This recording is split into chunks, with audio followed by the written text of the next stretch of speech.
Welcome to the Footywrap and welcome to the MCG. Paul, the People's Ground, your favourite place to be. I love being here. And there's breaking news here today, so even more reason for us to be down here. That's right. Paul Gardner, the President of Melbourne, is going to step aside. Yeah. It's an amazing day for Paul Gardner because he made the Queen's birthday honours list this morning on the same day that he's no longer El Presidente. Well, he made the announcement at the Melbourne lunch, and now we have to figure out who's going to take over the presidency, and one high-profile person that's put his hand up is Jim Stynes. That's not a fait accompli. He has to present his case to the board on Thursday. Yeah. But we actually managed to grab the big fella a few moments ago, and we had a chat to him about what he could bring to the Melbourne Footy Club. Are you going to be nominating for the presidency of the Melbourne Footy Club, Jim? That's right. F***ing oath I am. That's what I'll be doing there. I'll be doing it Tuesday morning. That's right. It's actually Thursday that you have to pitch to the board. We haven't really heard what your ideas are yet. No, yeah. Well, I got lots of ideas. Don't you f***ing worry. I'm gonna really revolutionise the club. Yes. That's right. Would you like in this forum to articulate some of those ideas that you have for the club? Yes, and thank you for the opportunity as well there, Jeff. I'm going to plant a potato for every one of the 150 heroes that were celebrated on Saturday night, and I'm going to give an opportunity for little kids to come down and tend to those potatoes every week, in and out. That's what I'm going to do. The Melbourne Football Club's severely in debt, and the AFL have already threatened that they may have to relocate unless that debt is rectified. How will you bring revenue to the club? We're going to relocate. We're going to have a relocation program. We're going to start just like Hawthorn has down in Tasmania. We're going to go to county. That's right. To a county, perhaps to Dublin. Dublin may or may not be a county, but that's not the question, Jeff. The question is generating revenue in different parts of the world, and that's what we're going to do. The Melbourne Football Club is one of the oldest sporting clubs in the world. It's 150 years old, 20 years older than Manchester United, 44 years older than the New York Yankees. What does the Melbourne Footy Club mean to you? It means everything to me, Jeff. Every morning when I walk out there in the peat, when I'm walking down there, picking up my 3-leaf or 4-leaf clover, depending on my luck, the first thing I think of when I wake up in the morning is Robbie Flower and other players that have played for Melbourne from a bygone era. Well, Jim, I wish you the best of luck, and any closing words for the outgoing chairman, Paul Gardner? Just off, move out of your seat. It's all mine now. I don't care if you got your Queen's birthday honours. I don't give a stuff about the Queen. Get out of the seat, Paul. I'm coming after you. Different coaching styles. Just on the bar. You call. Oh, really? Paul Gardner. Can you turn it off while we do the footy wrap? Paul Gardner wants a job with the footy that. wrap. I want to talk about the different coaches in the AFL because we've got some amazing footage here of Laidley, and isn't he a guy on the edge when he coaches? Have you ever seen a coach more angry than Dean Laidley? Well, in the old days, they reckon Parkin and Lee Matthews and some of those, like John Northey maybe. Yeah. The last time I saw someone that angry, you were queuing up at the Star Bar to get a Bacardi Breezer and they just wouldn't serve you. I reckon he broke that phone pretty comprehensively. Yeah. But in stark contrast, have a look at this footage of Paul Roos. This is three-quarter time in the big match against West Coast, which they ended up winning by less than a kick. Yeah. Look at him, he's just whistling away. I love it. Do you think he was whistling the war film?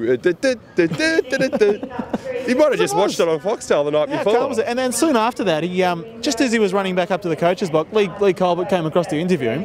Game's hanging in the balance, and he says, "Oh, by the way, Lee, happy birthday."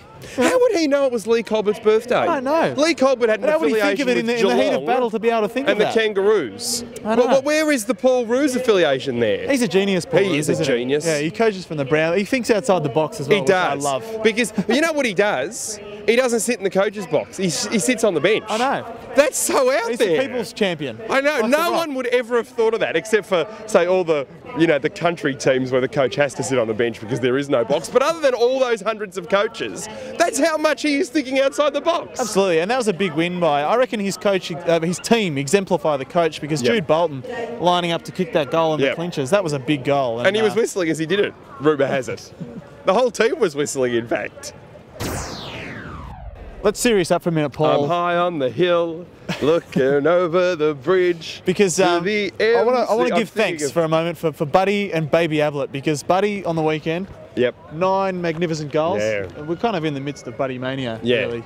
And Baby Ablett with his 39 touches. Well, are they the two best players that we've ever seen, full stop? Actually, you're better when you're holding something, according to you. Do you know Caroline Wilson said on the weekend that it's the first time she's heard the name Gary Ablett and not thought of the senior Thought only of him the as junior. thought of him as the son of the great man. Yeah, but not at all. Like, you know, outright. Because I know his own man. I know now. your dad used to be very good at the skill tester. Yeah, he was. $2 in and he pick was up the brilliant. toy. Yep. And I think in recent times you've actually we were at Time Zone on the weekend. And I thought you were stupendous. Intensity actually now, not called Time Zone anymore. Get out of 1993. I think it's time for you to step up and say, you know, Caroline Wilson said the same thing of me. Yeah, absolutely. Buddy Franklin, the comparisons with Wayne Carey, on and off field really seem suitable. But he's on 59 goals now and well on his way to 100 big ones. Do you think he'll kick 100, or do you think that, of course. You know what everyone says? He's a ticking time bomb, Jeff. Yeah, that's the thing. He's a ticking time bomb. I don't know. No one will actually say what it is, but he's a ticking time bomb.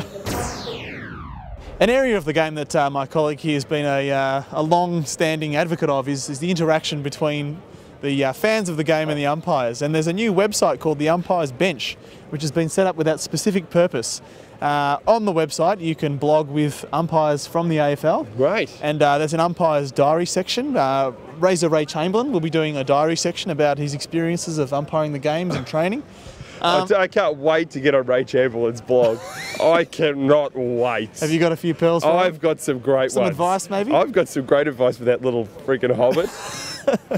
Do you think it's a good forum for fans, though? I think it's a fantastic forum for fans because one thing we have learnt from the internet and from blogging is that no one's ever negative when it comes to giving an opinion on the internet. So I think this is going to be a really positive thing for the umpires to be able to get on there on a Monday morning, sit down, perhaps, you know, read some little blog entries from, say, Collingwood supporters and feel better about themselves for the week. Feel that they're not underappreciated. Yeah, definitely. And make people want to become an umpire. Exactly. And that's the best thing, because when little Johnny gets on 5 years old and he reads some of those comments that supporters have put on, say Port Adelaide supporters might put on, then he's going to think to himself, yeah, I want to be an umpire and that's how I want to be treated.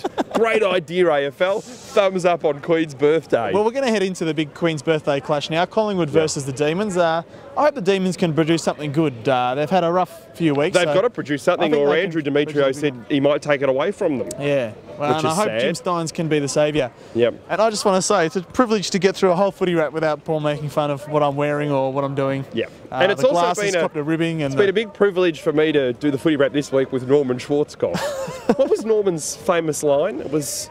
we'll fight them on the beaches. No, that was Winston Churchill. That was a good 50 years earlier than Norman, but that's fine. That's all right. Big shout out to Jeff's history teacher.